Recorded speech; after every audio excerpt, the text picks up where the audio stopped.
মাহমুদা চৌধুরী বললেন। এক্ষুনি চলে যাবি? কিছু খেয়ে যা। সাদত অসম্মতি জানিয়ে বলল, না খালামণি, অন্য কোনো দিন খাবো। আর বাহিরে গাড়িতে একটা বন্ধু বসিয়ে রেখে এসেছি। এই বলে সাদত মাহমুদা চৌধুরী থেকে বিদায় নিয়ে চলে গেল। মাহমুদা চৌধুরী নামাজ পড়তে চলে গেলেন, আর যাওয়ার আগে আইজা ও ঈশানকে বলে গিয়েছেন রাতের খাবারটা খেয়ে নিতে। আইজা ঈশানকে খাবার বেড়ে দিয়ে নিজেও খেতে বসে পড়ল। আইজান এখন একটু বেশি বেশি খুশি খুশি। ঈশান কারণ জানতে চেয়ে বলল। কি হয়েছে বলতো? আইজা হেসে বলল, আজকে আমি তোমার জন্য তরকারি রান্না করেছি, খেয়ে দেখো তো কেমন হয়েছে। ঈশান তরকারির বাটির দিকে তাকিয়ে শুকনো ঢোক গিলে মনে মনে বলল, তরকারিতে মনে হয় রেড ফুড কালার দিয়েছে। এত লাল কেন? এই তরকারি খেলে আর বাসর করা হবে না, ওয়াশরুমেই থাকতে হবে। ঈশান হেসে বলল, তুই আগে খেয়ে বল কেমন হয়েছে। তোমার জন্য রান্না করেছি, তুমি আগে খাবে, তারপর আমি খাবো। ঈশান হাসার চেষ্টা করে বলল। চল দুজনে একসাথেই খাই। দুজনেই ভাতের লোকমা মুখে তুলল। আইজা খাবার চিবানোর সাথে সাথে ঝালে কেসে উঠল। ঈশান খাবারগুলো খুব কষ্ট করে গিলে সাথে সাথে আইজার দিকে পানি এগিয়ে দিল। আইজা পানির গ্লাসটা হাতে নিয়ে সম্পূর্ণ পানি খেয়ে ফেলল। সাথে সাথে পানির জগে থেকে আরও এক গ্লাস পানি ভরে খেল। একই সাথে ঈশানও পানির জগ থেকে পানি নিয়ে খেল। ঈশান আইজার দিকে তাকিয়ে বাঁকা হেসে বলল, বউ, কেমন হয়েছে তরকারি? আইজা মুখ ভেংসি কেটে বলল। অন্য তরকারি দিয়ে খাও। ঈশান আইজা দিকে তাকিয়ে মিট মিট করে হাসছে। আইজা এতে রেগে গিয়ে বলে উঠল, আবার যদি হাসো না, তাহলে এই তরকারি দিয়েই তোমায় খাওয়াবো ভাত।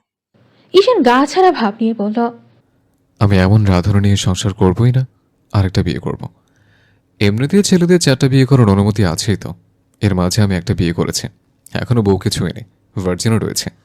এই শুনে আইজা তাজ্জব বনে গেল। তারই সামনে তারই স্বামী কিনা কি বলছে। ঈশান আইজার দিকে তাকিয়ে বাঁকা হেসে বলে উঠল, তুই চুপ করে আছিস কেন? ও, বুঝেছি, চুপচাপ সম্মতির লক্ষণ। তাহলে তুই আমাকে বিয়ে করার অনুমতি দিয়েছিস বল? মা ঝাড়ুটা কই রেখে গেছে যে?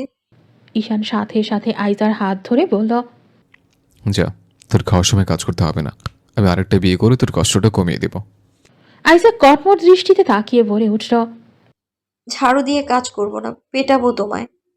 ঈশান ঠোঁট কামড়ে হেসে আইজাকে চেয়ারে বসিয়ে বলল, শোন, এখন মারিস না, রুমে গিয়ে ইচ্ছা মতো মারিস, এখন চুপচাপ খা। ঈশান আগে খাবার খেয়ে উঠে দাঁড়িয়ে বলল, তুই খেয়ে রুমে আয়। আচ্ছা। ঈশান চলে গেল। আইজা খাওয়ায় মনোযোগ দিল। ঈশান রুমে এসে বসে বসে সাদতের কথাগুলো ভাবছে। সাদতের কথাগুলো মোটেও সহজভাবে নিচ্ছে না ঈশান। যেই সাদত আইজাকে পাওয়ার জন্য তাকে মারতে চেয়েছিল, সেই সাদত আজ মাফ চাইতে এসেছে এই বাড়িতে। ঈশানের চট করে মাথায় এলো সিসি ক্যামেরার কথা। এই বাড়িতে ড্রয়িং রুম থেকে কিচেন বরাবর একটা সিসি ক্যামেরা লাগানো আছে। অবশ্য সেটা হিডেন ক্যামেরা, বাড়ির সেফটির জন্য লাগানো হয়েছে। ঈশান তৎক্ষণাৎ ল্যাপটপ নিয়ে বসলো সিসি ক্যামেরার ফুটেজ দেখতে। সেখানে দেখলো সাদত তাদের খাবার টেবিলে রাখা পানিতে অন্য একটা বোতলের পানি মেশাচ্ছে। ঈশান ল্যাপটপ রেখে তৎক্ষণাৎ তড়িৎ পায়ে নিচে নেমে গেল। আইজার খাওয়া তখন শেষ। প্লেটগুলো গুছিয়ে নিয়ে কিচেনে চলে গেল। ঈশানের চোখে পড়লো ফুটেজে দেখা পানির বোতলটা খাবার টেবিলেই পড়ে আছে। ঈশান বোতলটা হাতে নিয়ে মনে মনে ভাবল, এই বোতলে কি মেশাতে পারে? বেশ, নাকি অন্য কিছু? বেশরও তো এতক্ষণ রিয়াকশন করার কথা ছিল। ঈশান বোতলটা হাতে নিয়ে আইজাকে বলল, আইজা, তুই কাজ শেষ করে রুমে যা, আমি একটু বাইরে থেকে আসছি। আইজা কিচেনে থেকে বলে উঠল। ঠিক আছে। এই বলে ঈশান চলে যাওয়ার জন্য পা বাড়িয়ে আবার ফিরে এসে আইজার পেছনে দাঁড়ালো। আইজার কাঁধে থুতনি রেখে বলল, বউ, আইজা চমকে উঠে বলল, তুমি না চলে গেলে? ঈশান হেসে বলল, আবার ফিরে এলাম। শোন, বিছানার উপরে একটা শাড়ি রাখা আছে, পরে থাকিস। কিন্তু ঈশান আইজাকে থামিয়ে বলল, কোনো কিনতে নয়, শাড়ি পরতে না পারলেও পেঁচিয়ে থাকবি। আইজা মাথা নাড়িয়ে বলল, আচ্ছা, পরে থাকবো। ঈশান আইজার সাথে কথা বলে তাড়াহুড়ো করে চলে গেল। গাড়িতে উঠে তার এক বন্ধুকে কল দিল। ঈশান বলল, হ্যালো সবুজ, ভালো আছিস? হ্যাঁ বন্ধু, ভালো আছি। তুই কেমন আছিস? ভালো। বন্ধু, তুই এখন কোথায় আছিস? ল্যাবে আছি। ও, আমি তোর সাথে দেখা করতে আসছি। ও বন্ধু, কোনো সমস্যায় পড়েছিস নাকি? বন্ধু এসে বলছে। আয়। সবুজ এক নজর সায়েন্স ল্যাব টেকনিশিয়ান। ঈশান তার বন্ধু সবুজের অফিসিয়াল ল্যাবে চলে গেল। সচরাচর ভেতরে ঢুকার পারমিশন নেই। সবুজ সিকিউরিটিকে আলাদা করে বলে রেখেছিল, তাই ঈশান ভেতরে ঢুকতে পেরেছে। ঈশান সেখানে গিয়ে সবুজকে বোতলটা দিয়ে বলল, বন্ধু, এই বোতলে থেকে কয়েক ফোঁটা পানি একটু টেস্ট করে দেখতো। সবুজ বোতলটা নিয়ে বলল। বন্ধু তুই আমার কেবিনে আয়। ঈশান সবুজের কেবিনে চলে গেল। সবুজ ঈশানকে নিজের কেবিনে বসিয়ে চলে গেল ল্যাব রুমে। এর মাঝে ঈশানকে কফি দিয়ে গেল স্টাফ। কিছুক্ষণ পর সুবীরের কেবিনে একটা সিকিউরিটি এসে ঈশানকে বলল। ঈশান উঠে সিকিউরিটির পেছনে চলে গেল। ঈশান সবুজের কাছে গিয়ে বলল, স্যার আপনাকে সবুজ স্যার ল্যাব রুমে যেতে বলেছে। হ্যাঁ বন্ধু, বল। বন্ধু এই কয়েক ফোঁটা পানি টেস্ট করে দেখলাম, এই পানির মধ্যে কিছুই নেই, নর্মাল পানি এইটা। ঈশান গম্ভীর কণ্ঠে বলল। তুই ভালো করে দেখেছিস? দেখেছি, তুই আয়, আমি তোকেও দেখাচ্ছি। ঈশান একটু স্বস্তি পেল, এই পানিতে কোনো বিষ ছিল না। ঈশানের এখন সাদতের ওপরে খুব রাগ হচ্ছে। এখন ইচ্ছে করছে সাদতকে ইচ্ছে মতো পেটাতে। ঈশান ফোনের স্ক্রিনে তাকিয়ে দেখলো রাত প্রায় 11টা বাজে। এখন 1 ঘন্টার মধ্যে বাড়ি ফিরতে হবে। ঈশান খুব তাড়াতাড়ি গাড়ি ড্রাইভ করে সাদতের বাড়ির সামনে এসে গাড়ি থামালো। এরপর গাড়ি থেকে নেমে বাড়ির ভিতরে ঢুকে কলিং বেল বাজালো। অনেকক্ষণ পরে সাদতের মা সাহারা খাতুন দরজা খুললেন। সাহারা খাতুন ঈশানকে দেখে বলল। শান তুমি? ঈশান গম্ভীর কণ্ঠে বলল, হ্যাঁ, আন্টি সাদত কোথায়? বাড়িতেই আছে। এই শুনে ঈশান হনহন করে ভেতরে ঢুকে গেল। এরপর সিঁড়ি বেয়ে ওপরে চলে গেল। সাদতের রুম খুঁজে বের করে সাদতকে জোরে জোরে ডাকলো। সাদত ঘুমায়নি, ফোন দেখছিল। ঈশানের ডাক শুনে মনে মনে খুশি হয়ে গেল। ভাবলো কবিরাজের দেওয়া পানি পড়া কাজ করেছে। সাদত বিছানা থেকে নেমে দরজা খুলে দাঁড়ালো। ঈশান কোনো কথা না বলে ভেতরে চলে গিয়ে দরজা বন্ধ করে দিল। সাদত থমথমে মুখে ঈশানকে বলল। ভাইয়া কি হয়েছে, কিছু বলছেন না? ঈশান তখনও কিচ্ছু না বলে সাদতের দিকে এগিয়ে গিয়ে ইচ্ছা মতো কিল ঘুষি দিতে লাগলো। এদিকে ঈশানকে সাদতের রুমে ঢুকতে দেখে সাহারা খাতুন একবার ওপরে আসতে চাইলেন, কিন্তু পরে ভাবলেন ঈশান তো নিজেদের লোকই, তো হয়তো সাদতকে দরকার, তাই কথা বলতে এসেছে। এই ভেবে সাহারা খাতুন আর উপরে আসলেন না, ড্রয়িং রুমেই বসে রইলেন। ঈশান সাদতকে মারতে মারতে হাঁপিয়ে উঠে থামলো। এরপরে ঈশান সাদতের কলার চেপে ধরে দাঁতে দাঁত চেপে বলল। তুই কি ভেবেছিস আমি কিছু দেখতে পারবো না, জানতে পারবো না? তুই যে আমাদের বাড়িতে কোনো কারণ ছাড়া যাসনি, এটা আমি আগে জানতাম। সাদত শুকনো ঢোক গেড়ে বলল। ভাইয়া কি বলছেন? ঈশান সাদতের কলার আরো জোরে চেপে ধরে বলল। ওই বোতলে পানিতে কি মিশিয়েছিলে? সাদত ভয় পেয়ে বলল। কোন পানির কথা বলছেন? ঈশান দাঁতের দাঁত চেপে বলল। তুই মনে করেছিস আমি কিছুই জানি না, তাই তো? আমি সিসি ক্যামেরার ফুটেজের সব দেখেছি।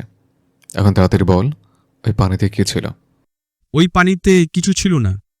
এই শুনে ঈশান কাট কাট গলায় বলল। তুই কি বলবি না ওই সিসি ক্যামেরা ফুটেজ দিয়ে মামলা করবো? সাদত তবুও বলতে চাইল না। ঈশান সাদতের থেকে উত্তর না পেয়ে সাদতকে যেই ঘুষি দিতে যাবে ঠিক তখনই সাদত হাত উঠিয়ে বলল। বলছি ওই পানিটা কবিরাজ থেকে এনেছিলাম, যাতে আইজা আর আপনি আলাদা হয়ে যান। এই শুনে ঈশান সাদতকে ছেড়ে দিয়ে বলল। সারা তুই এত কিছু করে ফেলেছিলি? এই বলে ঈশান জোর গলায় বলল। শোন, এগুলো আমি বিশ্বাস করি না। আইজা আমার মানে আমার, ইনশাআল্লাহ আল্লাহ আমাদের মাঝে কোনো ঝামেলা টামেলা দিবে না। আর তুই জানিস ওই ফুটেজ দেখার পর বেকার বেকার কত কিছু করলাম। সাদত নিশ্চুপ হয়ে রইল। ঈশান ফোন বের করে সময় দেখলো 11:40 বেজে গিয়েছে। ঈশান আর দেরি করতে চায় না, তাই সাদতকে বলল। শোন, এরপরে যদি এরকম কিছু করিস তাহলে আজকের মতো মারতে মারতে একদম মেরে ফেলবো, কাউকে দেখবো না তখন। এই বলে ঈশান হন হন করে চলে গেল। যাওয়ার আগে সাদতের দিকে ঘুরে বাঁকা হেসে বলল। আমাদের আলাদা করতে চাস তাই না? তবে শোন, আজ রাতে আইসার সাথে বাসার করে সকালে তোকে ফোন করব। আইজা নিজেই শাড়ি পরে বসে আছে ঈশানের রুমে, ঈশানের জন্য অপেক্ষা করছে। ঈশান না ফিরে আইজা একটু রেগে আছে। আজ ঈশান আসলে ইচ্ছে মতো বকবে। এর একটু পরে ঈশান আসলো। আইজা রেগে উঠে গিয়ে দাঁড়ালো ঈশানের সামনে। ঈশান একধারে আইজার দিকে তাকিয়ে রইল। ঈশান যে লাল শাড়িটা রেখে গিয়েছিল সেটা আইজা পরেছে, খুব সুন্দরী লাগছে।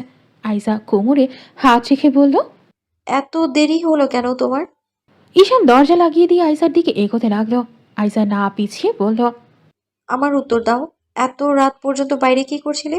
বউয়ের কথা তো ভুলেই গিয়েছিলে। তৎক্ষণাৎ ঈশান হেসে আইজাকে কোলে তুলে নিল। আইজা ঈশানের গলা পেঁচিয়ে ধরল। ঈশান আইজাকে বিছানায় বসালো। আইজা ঈশানের দিকে তাকিয়ে বলল। বলছো না কেন? বাইরে কি করতে গিয়েছিলে?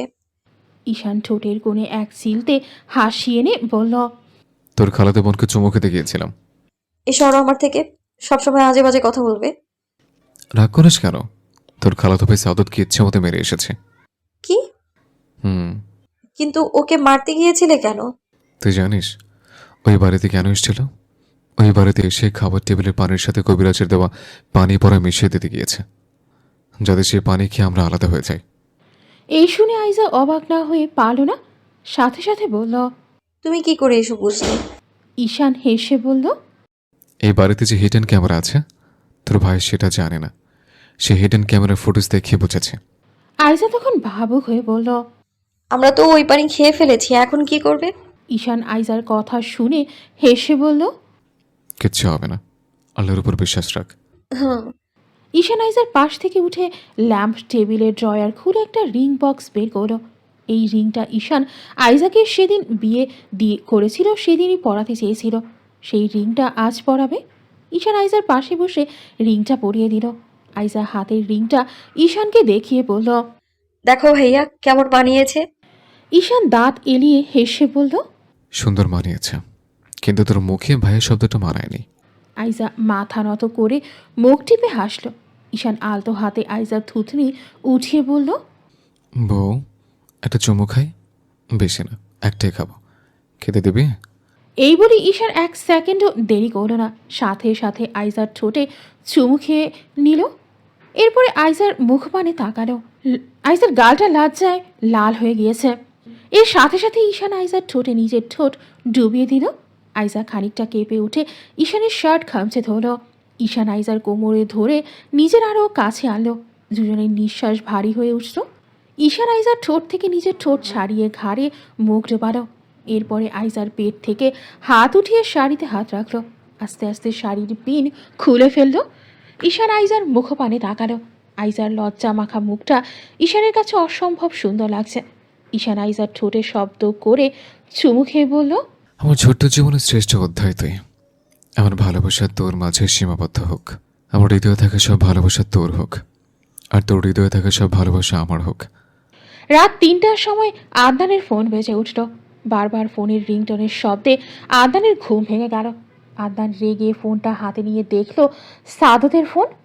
আদনান বিড়বিড় করে বলে উঠল। শালায় রাতের বেলায় ঘুমাতেও দিবে না। আদনান কল রিসিভ করে বলল। ঘুমাতেও কি দিবি না? কি বলছিস, মার খেয়ে বসে আসিস মানে? কিরে তুই এ রাতের বেলা ফোন দিয়েছিস কেন? ঘুমাতেও কি দিবি না? সাদত দাঁত কিরমির করে বলে উঠল। আমি এইদিকে মার খেয়ে বসে আছি আর তুই ওইদিকে শান্তির ঘুম ঘুমাচ্ছিস। আদনান কপালে ভাঁজ ফেলে বলে উঠল। কি বলছিস, মার খেয়ে বসে আসিস মানে? তোকে এত রাতে কে মারলো? বিয়েও তো করিসনি যে বউ মারবে, তাহলে মারলো কে? সাদত তপ্ত শ্বাস ফেলে বলল। শান, আদনান অবাকতুর কণ্ঠে বলল। শান? কিন্তু কেন, ও কিছু বলে দিয়েছিলি নাকি? না, তাহলে তোকে মারলো কেন? পানি যে মিশিয়ে এসেছিলাম সেটা নাকি শান দেখেছে। কি করে দেখলো? তুই তো বললি কেউ দেখেনি। শান বলল যে ওদের ড্রয়িং রুমে নাকি সিসি ক্যামেরা আছে, সেটার ফুটেজে দেখেই আমার বাড়িতে এসেছে 11টার দিকে। এরপর কোনো কথা বলার সুযোগ না দিয়ে ইচ্ছে মতো মেরে গিয়েছে। তোকে মেরে গেল, আন্টি কিছু বলেনি? আম্মু জানে না, না হলে আম্মু আমাকে মারতো। আম্মু এইগুলো অ্যালাউ করবে না। আদনান সাদতকে খোঁচা মেরে বলল। ওদের বাড়িতে এতদিন ছিলি তবু একটা ক্যামেরার কথা জানতে পারিসনি? সাদত রাগে দাঁতে দাঁত চেপে বলে উঠল। শালা হিডেন ক্যামেরা ছিল, তাই তো চোখে পড়েনি। তাহলে এই কবিরাজের ব্যান্ডটাও জ্বলে গেল, সাথে টাকাগুলো। তাহলে এখন কি করবি? সাদত গম্ভীর হয়ে বলল। কালকে বিকেলে আমার বাড়িতে আয়, তারপর বলছি। ঠিক আছে। সাদত ফোন কেটে দিয়ে শুয়ে পড়ল। ভোরের দিকে সাদতের ফোনে কল এলো। একটু আগেই ঘুমিয়েছিল। কাঁচা ঘুমটা ভেঙে যাওয়ার কারণে সাদত রেগে গেল। মনে করেছে আদনান কল দিয়েছে, তাই কলটা রিসিভ করে বলে উঠল। এই আদনানের বাচ্চা, ভোরবেলা কল দিয়েছিস কেন? তোকে রাতে বললাম না বিকেলে আমার বাড়িতে আসতে, এরপর কথা বলবো? তোকে তো ভোরবেলা আসতে বলিনি। ফোনের ও পাশে থেকে ঈশানের কণ্ঠ ভেসে এলো। আমি শান বলছি। সাদত চট করে উঠে বসে বলল। কেন কল দিয়েছেন? ঈশান তাচ্ছিল্যের হাসি দিয়ে বলে উঠল। তুই আমাদের আলাদা করতে পানি পড়া দিয়েছিলি। তোকে বলে এসেছিলাম যে বাসর করে কল দিয়ে জানাবো, তাই তোকে জানালাম। এই শুনে সাদতের মনটা খারাপ হয়ে গেল।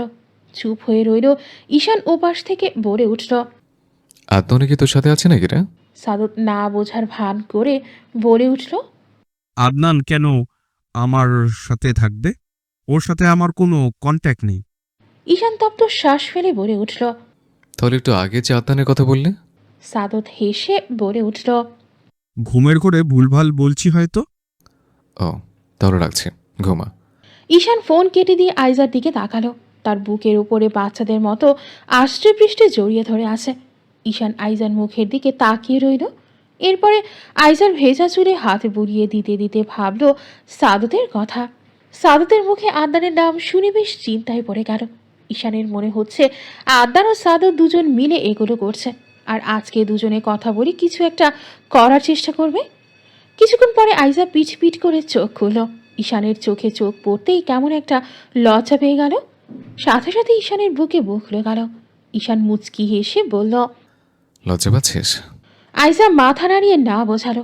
ঈশান এতে মুচকি হাসল। আইজা ঈশানের থেকে নিজেকে ছাড়িয়ে উঠে বসল। ঈশান আইজার হাত ধরে বলল। কোথায় যাচ্ছিস? আইজা বলল। মানে মা মা মনে হয় একা একা রান্না করছে, আমি একটু মায়ের কাছে যাব। ঈশান আইজার হাত ছেড়ে দিয়ে বলল। ঠিক আছে, যা। বিকেলে ফাইজা এর বাড়িতে। মাহমুদা চৌধুরী আর আইজা ড্রয়িং রুমেই বসেছিলেন। মাহমুদা চৌধুরী ফাইজাকে একা আসতে দেখে বলে উঠলেন। কিরে ফাইজা, একা এলি? জামাই কই? ফাইজা গম্ভীর কণ্ঠে বলল। আসেনি, কাজে রয়েছে। আইজা ফাইজাকে দেখে হাসি মুখে এগিয়ে এসে বলল। আপু ভালো আছো? ফাইজা মুখ ঘুরিয়ে বলে উঠল। হ্যাঁ, ভালো আছি। এই বলে ফাইজা হনহন করে ওপরে চলে গেল। এতে আইজার একটু মন খারাপ হলো, তবুও কিছু মনে না করে মায়ের কাছে গিয়ে বসল। মাহমুদা চৌধুরী স্পষ্ট বুঝতে পেরেছেন ফাইজা কেন আইজার সাথে এমন করে কথা বলে চলে গেল। ঈশান অফিসে নিজের ক্যাবিনে বসে অনেকক্ষণ ধরে সাদত আর আদনানকে নিয়ে ভাবছে।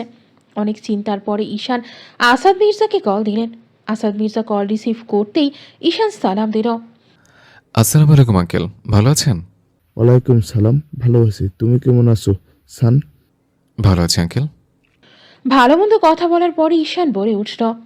আঙ্কেল, আপনাকে কিছু বলতে চাই। আসলে আমি আপনাকে এই বিষয়টা নিয়ে কল দিতাম না, কিন্তু আপনার ছেলে যা শুরু করেছে দিতেই হলো।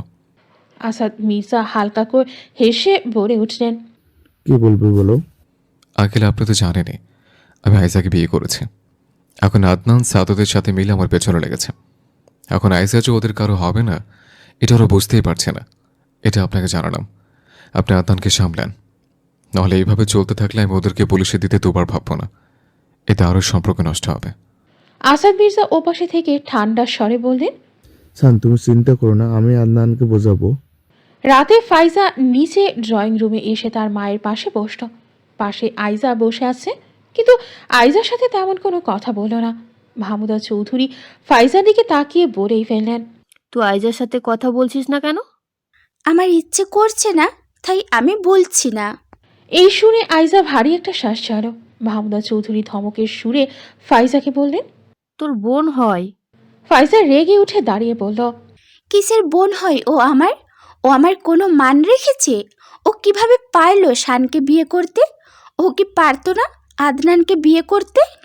এই কথা এত জোরেই বলেছিল যে ঈশান সদর দরজার সামনে দাঁড়িয়ে থেকে শুনতে পেয়েছে। কথাটা শোনার পরে ঈশানের শরীরে আগুন জ্বলে উঠল। রাগে হির হির করতে করতে এগিয়ে এসে ফাইজাকে নিজের দিকে ঘুরিয়ে ঠাস করে থাপ্পড় মারল। ঈশান গর্জে উঠে ফাইজাকে বলল। কি বললি? আবার বল। তুই আইজাকে বড় সাহস পেলে কই থেকে? ফাইজা গালে হাত দিয়ে বলল। ভাইয়া, এতে সাহস টানছো কেন? আমি আমার বোনকে বকেছি, আর এই সামান্য বকার জন্য তুমি আমাকে মারলে? ঈশান রাগী সুরে বলল। হ্যাঁ, মেরেছি। আর তোর কাছে এটা সামান্য মনে হয়? আর কি বললি? বোন হয় তোর? একটু আগেই তো ছোট আম্মুকে বললি আইজা কিসের বোন হয়, আর এখন বোন হয়ে গেল? ফাইজা ঈশানের দিকে তাকিয়ে বলল। হ্যাঁ, বোন হয়ে গেল।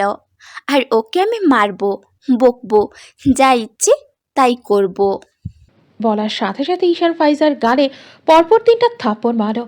মাহমুদা চৌধুরী এগিয়ে এসে ফাইজাকে ঈশানের সামনে থেকে সরিয়ে নিজের কাছে নিলেন। ঈশান ফাইজার দিকে তাকিয়ে গর্জে উঠে বলল। ওকে মারবি বকবি যা ইচ্ছে তাই করবি তাই না? কোন সাহসে বলিস তুই কথাগুলো? ফাইজা ঈশানের কথা কাঁদতে লাগলো। ঈশান আইজার হাত ধরে ফাইজার সামনে এনে জোর গলায় বলল, এত সহজ না ওকে কিছু বলা। ও আমার বউ। ওকে কিছু বলার আগে আমার সাথে কথা বলতে হবে। ওকে কিছু করার আগে আমার সামনেই দাঁড়াতে হবে। মাহমুদা চৌধুরী ঈশানের কাঁধে হাত রেখে বলে উঠলেন। থাক বাবা, আর কিছু বলিস না, ও বুঝিনি। ঈশান মাহমুদা চৌধুরীর দিকে তাকিয়ে উত্তেজিত কণ্ঠে বলল, কি বুঝেনি ও? ওর যে আমি নিজের ভাই হই, ও কোনো রেসপেক্ট রেখেছে আমার দিকে? আর দেবুলো দিকে কি টান দেখাচ্ছে? আমি ওকে বোঝাচ্ছি। ঈশান আইজার হাত ধরে টেনে সিঁড়ির কাছে যেতে যেতে বলল, ভালো করে বোঝাও তোমার মেয়েকে। আইজা আমার বউ। এখন আমার অনুমতি ছাড়া ওর বা ওর বাপেরও সাহস নেই আইজাকে কিছু বলার। আর এই কথাটা তোমার বড় মেয়েকে বোঝাও। আইজা আমার মানে আমার, ও এখন কারো হবে না। এটা তোমার মেয়েকে ভালো করে বোঝাও। এই বলে ঈশান আইজাকে নিয়ে ওপরে চলে গেল। মাহমুদা চৌধুরী ফাইজাকে সোফায় বসিয়ে বললেন, তুই কখন কি বলিস একটু ভেবে চিনতে বলবি তো। তুই জানিস না ঈশান আইজাকে বিয়ে করেছে? এখন কি হিসেবে তুই আদনানের কথা তুললিস? ফাইজা কেঁদে কেঁদে বলল, মা, ভাইয়া তাই আমাকে মারলো? কোনোদিন গায়ে হাত দেয়নি, আর ভাইয়া ওই সামান্য কথার জন্য আমাকে মারলো? মাহমুদা চৌধুরী বললেন, তুই কথাটা সামান্য মনে করলেও ওর কাছে সামান্য নয়। শান কত শত চেষ্টা করে আইজাকে পেয়েছে, আর তোর মনে হয় আইজাকে কিছু বললে শান ছেড়ে দেবে? ফাইজা চোখের পানি মুছে বলল, শান আইজাকে এতটাই ভালোবাসে? ওকে অনেক ভালোবাসে শান। শুরু থেকে আইজাকে সাদাত আর আদনানের থেকে দূরে দূরে রেখেছে। আর বিয়ের পরও তো সাদাত আর আদনান দুজনেই শানের পেছনে উঠে পড়ে লেগেছে। শান আইজার জন্য দুজনের সাথে লড়াই করছে। আর এরপরেও যদি শান নিজের বাড়ির লোক বলতে তোর মুখ থেকে আদনানের নাম শুনে, তাহলে ওর মনের অবস্থা কি হবে ভাবতে পেরেছিস? তোকে যে থাপ্পড় দিয়ে ছেড়ে দিয়েছে এই অনেক। মাহমুদা চৌধুরী ফাইজাকে বোঝালেন এরপরে যেন এমন কথা না বলে। ঈশান আইজাকে নিয়ে রুমে আসার পরে দুজনেই চুপচাপ বিছানায় বসে আছে। আইজা ঈশানের কাঁধে মাথা রেখে বলল, তুমি আমার জন্য কত কিছু করো। আমাকে কেউ কিছু বলে তুমি তাকে ইচ্ছে মতো বকো। কেউ আমার ক্ষতি করতে চাইলে তুমি নিজের জীবনের মায়া না করে ঝাঁপিয়ে পড়ো। আমি সত্যিই ভাগ্যবতী, কারণ তোমার মতো স্বামী পেয়েছি আমি। ঈশান লম্বা শ্বাস ফেলে বলল, আমি আমার মায়ের পরে তোর মাঝে আমি নিজের ভালো থাকার শান্তি পাই। তোকে সে ছোটবেলা থেকেই কতভাবে সেভ করে রেখেছে, এখনও রাখছে। এবং যতদিন বেঁচে থাকবো ততদিন রেখে যাব। জোর করে হলেও রেখে যাব। তুই থাকতে না চাইলেও রেখে যাব। প্রয়োজন পড়লে হাত পা ভেঙে রাখবো। আইজা ঈশানকে জড়িয়ে ধরে কেঁদে উঠে বলল, আমি তোমার ছেড়ে কোথাও যাব না। আমি তোমার কাছেই থাকবো। তুমি আমায় কখনো ছেড়ে যেও না। আমায় যেভাবে সবার কাছ থেকে আগলে আগলে রাখো, ঠিক সেভাবে সারা জীবন আগলে রেখো। ঈশান আইজা চোখের পানি মুছিয়ে দিয়ে নরম সুরে শুধালো, এভাবেই আগলে রাখবো। কেউ তোকে কিচ্ছু বলতে পারবে না। আর কাঁদবি না, তোর চোখের পানি আমার সহ্য হয় না। আইজা ঈশানকে জড়িয়ে ধরে বসে রইল। সন্ধ্যার দিকে আদনান রেডি হয়ে রুম থেকে বের হলো। এখন যাবে সাদতের বাড়িতে। আদনান সিঁড়ি দিয়ে নামছে। আসাদ মির্জা ছেলের দিকে তাকিয়ে বুঝতে পারলেন যে কোথাও যাচ্ছে। আদনান সিঁড়ি দিকে নেমে আসাদ মির্জার সামনে দিয়ে যাওয়ার সময় আসাদ মির্জা গম্ভীর কণ্ঠে ডেকে উঠলেন, আন্নান, কোথাও যাচ্ছ? আদনান নেমে তার বাবার দিকে ঘুরে বলল, হ্যাঁ, একটা বন্ধুর সাথে দেখা করতে যাচ্ছি। কোন বন্ধুর সাথে দেখা করতে যাচ্ছ? নিশ্চয়ই তোমার নতুন বন্ধু ছাদদের সাথে। আদনান তার বাবার মুখে সাদতের নাম শুনে চমকে উঠল। মনে মনে ভাবল, তার বাবা তো জানতো সাদতের সাথে কোনো কন্ট্যাক্ট নেই। সাদতের সাথে যে সে এখন থেকে তার বাবা, তো এটা জানার কথা না। তাহলে জানলো কি করে? আসাদ মির্জা গম্ভীর কণ্ঠে বললেন, ভাবছো আমি ছাদদের কথা জানলাম কি করে? আদনান তার বাবার দিকে তাকিয়ে বলল, বাবা, তুমি কি সব বলছো? আমার বন্ধু সাদাত হবে কেন? আর তুমি সাদাতের সাথে আমাকেই বা বলছো কেন? আসাদ মির্জা তপ্ত শ্বাস ফেলে বলে উঠলেন, আমি শুধু শুধু তোমাকে ছাদদের কথা বলছি না। আন্নান, একটা কথা মাথায় রেখো, আমি তোমার বাবা হই। তুমি কখন কি করছো না করছো সব খবর আমার কাছে আসছে। তুমি যে ছাদদের সাথে মিলে সান আর আইজার পেছনে লেগেছো সেটা আমার কেন এসেছে? আদনান তার বাবার কথা শুনে শুকনো ঢোক গিলে বলল, বাবা তুমি কি বলছো? আমি কেন সাদাতের সাথে মিলে শান আর আইজার পেছনে পড়ে থাকবো? আসাদ মির্জা ছেলের চোখের দিকে তাকিয়ে বললেন, তোমার চোখ তো তা বলছে না। আমি স্পষ্ট দেখতে পাচ্ছি তুমি ভয় পাচ্ছ। আর তুমি তো ছাদদের সাথে মিলে সান আর আইজার পেছনে পড়ে নেই, তাহলে ভয় পাচ্ছ কেন? আদনান মনে মনে বলল, কে যে খবরটা আমার বাবার কাছে দিয়েছে এ নিশ্চয়ই শান দিয়েছে। নয় বাবাকে এরকম কথা কে বলবে? আদনান তার বাবার দিকে তাকিয়ে জোর গলায় বলল, বাবা আমি ভয় পাচ্ছি না। আর তোমাকে এই কথাগুলো কে বললো? কারো তো সাহস এমন মিথ্যা বলার? তুমি শুধু একবার তার নাম বলো, একবার আমি তাকে দেখে নিচ্ছি। আসাদ মির্জা ধমকে উঠে বললেন, চুপ করো বেয়াদব। দোষ করবে আর বলতে গেলে তাকে দেখে নেবে, তাই না? আমাকে কি মনে করছো? কেউ আমাকে মিথ্যে বললে আমি তোমাকে কথাগুলো এখন বলতাম? আমি যাচাই করে দেখেছি যে আমাকে খবরটা দিয়েছে সে মিথ্যা বলেনি। আদনান চোয়াল শক্ত করে বলে উঠল। বাবা কে বলেছে? আসাদ মির্জা শানের নামটা লুকিয়ে বলে উঠলেন, তোমার খালা বলেছে তুমি আর সাত মিলে তোমার খালার বাড়িতে গিয়েছিলে। সেখানে কবিরাজকে বলেছিলে সানা রাইজাকে আলাদা করার জন্য। কেন? ওরা তো ভালোই আছে, ওদের কেন ক্ষতি করতে চাইছো? আর তোমাদের দুজনের মাথায় এইটা ঢুকছে না যে আইজার বিয়ে হয়ে গিয়েছে? আইজার বিয়ে হয়ে গিয়েছে শুনে আদনানের মেজাজ খারাপ হয়ে উঠল। কোনো রকম তার বাবার সামনে দাঁড়িয়ে রইল। আসাদ মির্জা কাট কাট গলায় বলে উঠলেন, আদনান, আমি তোমাকে সাবধান করছি। আমি দ্বিতীয়বার এই বিষয় নিয়ে কোনো কথা শুনলে তোমার মতো ছেলেকে ঘরবন্দি করে রাখবো। আদনান রাগে চোখ বন্ধ করে বলল, আবার তুমি অন্যের কথা শুনে আমাকে কেন ঘরবন্দি করে রাখবে? আসাদ মির্জা ছেলের থেকে অন্যদিকে ঘুরে বললেন, তুমি মনে হয় শুনোনি, আমি সাবধান করেছি। এরপরে যদি শুনি তাহলে প্রয়োজন পড়লে ঘরবন্দি করে রাখবো। আদনান তপ্ত শ্বাস ফেলে বলল, ঠিক আছে আমি আসছি। একা যাবে না, সাথে ড্রাইভারকে নিয়ে যাও। আদনান যাওয়ার আগে পেছন ফিরে বলল, ড্রাইভার নিয়ে যাওয়ার প্রয়োজন নেই, আমি এমন কোনো কাজ করব না। এই বলে আদনান গট করে চলে গেল। আসাদ মির্জা সোফায় বসে বিড় করে বললেন, ছেলেটা ওই মেয়েটাকে ভালোবেসে নষ্ট হয়ে যাচ্ছে। এই ছেলেকে নিয়ে এখন কি করব? আগে তো এমন বদমেজাজি ছিল না, আমার কথা শুনতো। আর এখন প্রতিশোধ নেওয়ার নেশায় নিজের জীবনটাকে কষ্টের পথে নিয়ে যাচ্ছে। আমাকে যে করেও হোক আদনানকে বোঝাতে হবে। রাতে বাড়িতে ফিরুক, ওকে বোঝাবো। আইজা ঘুমোতে যাওয়ার আগে প্রতিদিনের মতো আজও চুলে বিনুনি করছে। ঈশান শুয়ে শুয়ে আইজাকে দেখছে। আইজা বিনুনি করতে করতে ঈশানকে বলল, এখন থেকে কিন্তু ভালোই শীত পড়তে শুরু করেছে, তাই না? ঈশান আইজার দিকে তাকিয়ে বলল। হুম। আইজা পেছন ঘুরে মুখে হাসি নিয়ে বলে উঠল, তাহলে চলো না কোথাও ট্যুর দিয়ে আসি। না মানে বলছিলাম হানিমুনে গেলে কেমন হবে? ঈশান ভ্রু উঠিয়ে বলল, ঠিক আছে, চল। কোথায় যাবি? বিয়ের পর এটা আমাদের প্রথম ট্যুর হবে। তুমি যেখানে নিয়ে যাবে সেখানেই আমি খুশি। ঈশান হেসে বলল, ঠিক আছে, নিয়ে যাব। মা বাবা আর চাচ্চু বাড়িতে আসুক, তারপরে আমরা হানিমুনে চলে যাব। আইজা ঈশানের কথা শুনে খুশি হলো। এরপরে লাইট নিভিয়ে ঈশানের পাশে এসে শুয়ে পড়ল। ঈশান আইজাকে নিজের বক্ষে জড়িয়ে ফিসফিস করে বলল, বউ, এই বউ, একটা চুমু খাই। বিশ্বাস কর, একটাই খাবো। খেতে দিবি? আইজা মিটমিট করে হেসে বলল। ইস, ছাড়ো তো। ঈশান আইজার কানের লতিতে হালকা কামড় দিয়ে বলল, এখন হাজার বললে আমি ছাড়বো না। বিয়ে করা বউ হোস আমার, বুঝছিস? তোকে ধরবো, চুমু খাবো, আর কত কিছু করবো। আইজা হেসে বলল। বুঝেছি। ঈশান আইজার ঠোঁটে চুমু খেয়ে আবারও কানে ফিসফিস করে বলে উঠল, আচ্ছা বউ, তোর ছোট ছোট বাচ্চা কেমন লাগে? আইজা আমতা আমতা করে বলল। বাচ্চা ভালোই লাগে। ঈশান হেসে বলল। আমাদের দুজনের মাঝখানে একটা বাচ্চা থাকলে কেমন হতো? আইজা ঈশানের কথায় লজ্জা পেয়ে চুপ করে রইল। ঈশান আইজা চুপচাপ থাকার কারণ বুঝতে পেরে মুচকি হেসে বলে উঠল, কয়েকটা মাস যাক, এরপরে বাচ্চা চিন্তা ভাবনা করব। আইজা অনেকক্ষণ পরে ঈশানকে বলে উঠল, তোমার ভালো লাগে ছোট ছোট বাচ্চা?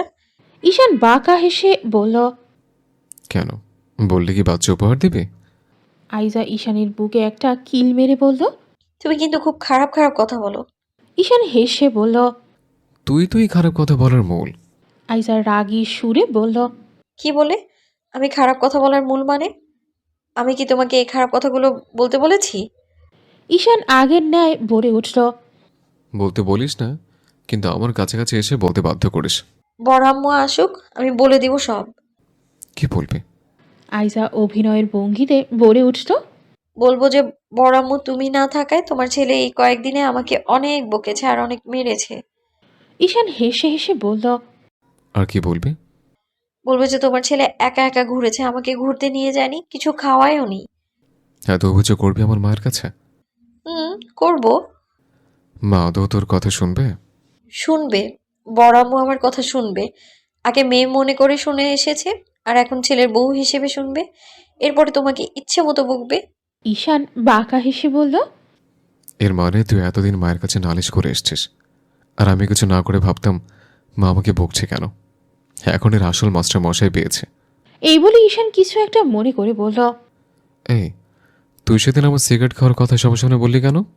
তা নয় তো কি, তুমি তো সেদিন বড়বুর কাছে চুমু খাওয়ার কথাটা বলে দিলে, তাই আমিও তোমার সিগারেট খাওয়ার কথা বলে দিয়েছি। ঈশান এই শুনে আইজাকে বলল। ওভাবে বাবার কাছে না বললে তোকে এত তাড়াতাড়ি বিয়ে করতে পারতাম না। তাই বলে বড় আব্বুর সামনে তুমি এই কথা বলে দিবে? বড় আব্বু কি না কি ভেবেছে সেদিন? ঈশান গা ছাড়া ভাব নিয়ে বলে উঠল। যে যা ভাবার ভাবুক, এখন তুই আমার বউ, এখন কেউ কিছু ভাবলেই কিছু হবে না। তুই আমার মানে আমার। আইজা কিছুক্ষণ পরে বলল। তুমি কালকে অফিস থেকে বাড়ি আসবে কখন? ঈশান মস্করা করে বলে উঠল। কেন, ঝাল তরকারি রান্না করে রাখবি নাকি?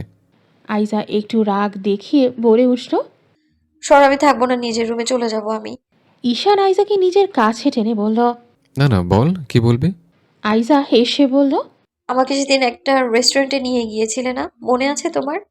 ঈশান মাথা নাড়িয়ে বলল। কেন এখানে যাবি? নিয়ে যাবে?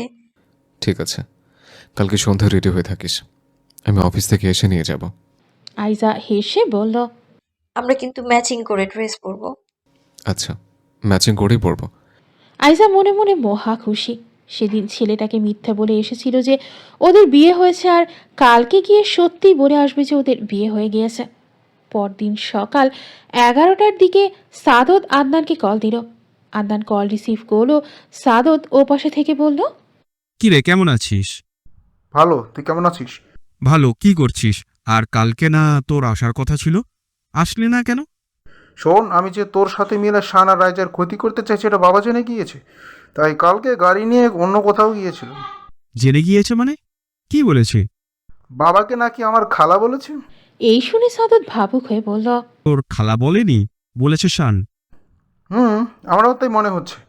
তাহলে এখন কি করবি? এখন কিছু করা যাবে না, না হলে বাবা ডিরেক্ট বলেছে আমাকে ঘরবন্দি করে রাখবে। এই শুনে সাদত হেসে বলল। এত বড় ছেলেকে ঘরবন্দি করে রাখবে? আদনান রেগে গিয়ে বলল। শালা চুপ থাকবি। ঘরবন্দি হওয়ার ভয়ে কি ঘরেই থাকবি? আদনান রেগে গিয়ে বলল।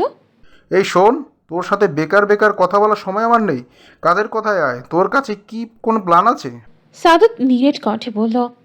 প্ল্যান আমার কাছে নেই, প্ল্যান তোর হাতের কাছেই আছে। আদনান কপাল কুঁচকে বলল। হাতের কাছে মানে? সাদত চোখ বন্ধ করে বলল। তুই চোখ কান খোলা রাখিস না নাকি? তোর ভাবি মানে ফাইজা এখন আইজার আশেপাশেই আছে। ফাইজার কাছে থেকে আইজার খোঁজ নে। আদনান হেসে বলল। ভাই ঠিকই বলেছিস, আমার হাতের কাছে প্ল্যান। সাদত গম্ভীর গলায় বলে উঠল। শোন, এত লাফাস না। আজ পর্যন্ত আমাদের একটা প্ল্যানও সাকসেস হয়নি। এই ফাইজার কাছে ফোন দিয়ে শুনবি আইজা আর শান কখনো কোথাও যায়, কি করে, সব শুনবি। আর এরপর এই অনুযায়ী আমাদের এগোতে হবে।